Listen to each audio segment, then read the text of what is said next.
qiymati 2 milliard 700 million dollarlik ushbu loyiha shunchaki korxona emas, balki mamlakatimiz sanoat qudratini yanada mustahkamlaydigan, tabiiy boyliklarimizni chuqur qayta ishlashga xizmat qiladigan zamonaviy industrial majmua desak, bu adolatdan bo'ladi.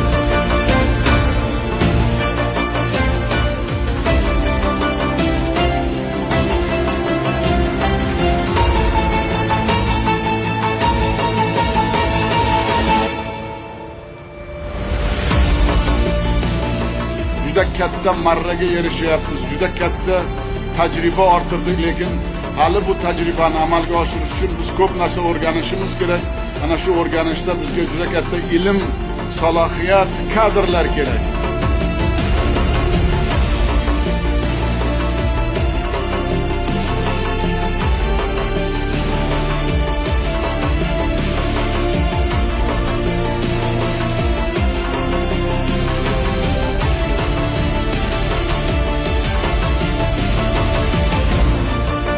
İşonchim komil, bugun sizlar bilan ishga tushirayotgan 3-mis boyitish fabrikasi yangi O'zbekistonning tohkon va metallurgiya sanoatini yangi texnologik bosqichga olib chiqishga xizmat qiladi.